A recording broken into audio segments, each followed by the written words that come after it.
Hey, what's happening, y'all? Not that you can tell me, but you know, it's customary hello in English. There's so many ways to say hello, hi, hello, how are you, what's happening, what's up, what's going on, you know?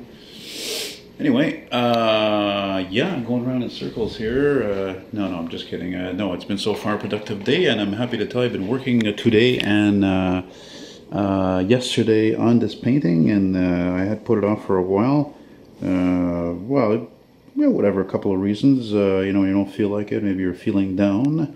Not exactly a time to be creating things. It's not like going over there and doing the dishes or doing laundry and whatnot, you know.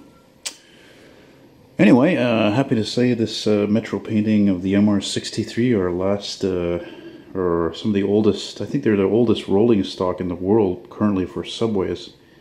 And just a brief history for those of you not familiar with these, who don't watch all my videos about old trains and, you know, whatever, trucks and cars. These were made actually right here in the Hochelaga sector of Montreal, right here on Notre Dame, or is the Angus Yards in Canadian Pacific, Angus Yards maybe, but anyway. And yeah, they were completed 66, 67, I think, for the opening of the Montreal Metro. So they're 52 years old and still going, and unfortunately, I don't know, slowly or quickly coming to an end, depending on your point of view. And yeah, anyway, that's kind of depressing. But anyway, on a positive, I thought that's one of the reasons. That was really the big reasons which prompted me to do this painting. And normally, as you can see, I do them bigger. Specifically, this one, the last one, the 61 Monarch Richelieu. Or I should say correctly, parce que je suis français, it's a Richelieu. There's my Christine painting I did before that. There's the 65 Chevy Armbruster limousine with the Boeing 747. Did that when I was living in the Ville Saint-Pierre sector of the city. And yeah, I just wanted to put a little light on this one. This one I told people when I did a video of it. I did this one also years ago when I lived in Ville Saint-Pierre. And the way I estimated the price of, I wanted $100 for it. I put it on Kijiji, I put it on eBay. No takers. And how did I come up with $100? Well, you can see just by showing it next to the window in that old cheap clock that, see, I put in 10 hours on this, right? So 10 minus, 10 times $10 an hour, let's say, that's 100. So that's not even including the paint, which is very minimal because it's such a small painting, but, or yet alone what's worth about the idea of it, which, by the way, this 49 Cadillac, I decided to do this view because I took a picture of that same picture in 2002 in upstate New York, and also in one of my favorite movies, Goodfellas. There's this scene where you see Henry Hill, who's like, I don't know, 15 or whatever, and he's parking Cadillacs, and they have that exact view. So anyway, there's Gloria. Gloria, hey, want to say hello? Meow. Having a cat nap, eh? Who's my good kitty? Meow. Gloria likes the camera, though. Little big cat with a big tail. Oh, big kitty cat with a big tail. Okay, bye-bye, Gloria.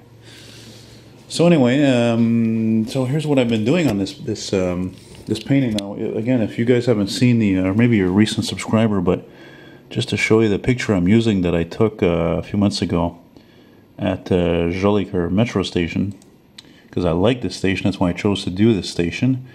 Here's one of the trains right here, right, MR-63. MR means Metro Rail, and 63 was the year these trains were conceptualized, or I should say started to be built. You can see there's a lot of details in here. The longer you look at this, the more you'll see there's a lot of details. So I'm not going to do everything, but I'm going to do as much as I can. I just finished by putting all those, you know, window frames, bars, whatever you want to call them. They look like fucking bars right now because, you know, it looks like a prison. And I was also working on the third rail right over here, where the wheels also, I'm going to have to work on that, where those wheels here spin along these tracks here, right? Because you have your rails. It's hard to tell now because, again, there's so much more detail to do. You see, there's your regular standard gauge rails, okay? And imagine this is the opposite of the train here. So basically, those wheels are riding right here on the concrete blocks, and then you have the inner wheel behind that riding on the rails. Then you will have this one here, this wheel's here, one there, and they also are to keep the train on the track and also collect electricity, I believe, as well as this piece here. That's, I think, the what's it called again? The third rail collector. The not the grinder. The shit. I don't remember what the hell it's called. Anyway, the collector. I think that's what it's called. Anyway, whatever. So now you can see here in the picture here that I took a few months ago that it's got the Angrignon destination, right? That's the end of the line. But in the older days, I think up until maybe 91 or mid-90s, the signs were white like that with black lettering. This one actually I had to do it twice because, well, I don't know, I did the sign too much like this color, and anyway, blah blah blah. The fonts were not like I wanted, and then I put this typical type of guy you see, you've always seen, you know, being conductors in these trains, because they're often, you know, they were bus drivers before and now they're doing something different because they're burned out from driving buses, which is normal. It's a demanding job. It's not, it's very not obvious, especially, you know, when you're dealing with so many morons driving on the road, and also people who have no mindfulness when they're specifically customers, passengers, you know, so... Anyway, and what else did I do? Yeah, I worked a little bit on the inside here on the lights, give it another coat, fix that up there, put another coat of this dark blue here, even though it doesn't match actually, like here, even though it's the dark part. Whatever, it's not a really big deal. I think it's, you know, kind of like a positive over negative, you know, like, again, like none of this is exactly the same, but it's really close. I'm very proud of it, and now I'm at the point of a painting where there's no going back. It's for a smaller painting. It's looking really cool. It's looking closer to being finished. I got to do a lot of work here with the stairs. Again, the detailing and the concrete wall here. There's more work to do with the tracks. There's more work to do on the train itself. You know, again, all the window detailing here and fixing this, that, and the other. You know, all these, the doors and the, you know, the rubbers on the doors here where they close. All this shit. There's all kinds of stuff to do. So whatever, it's going along well, and happy to give you guys an update on that. So yeah, and so I hope you liked it, and I'll keep you posted, guys. Take care. Bye bye.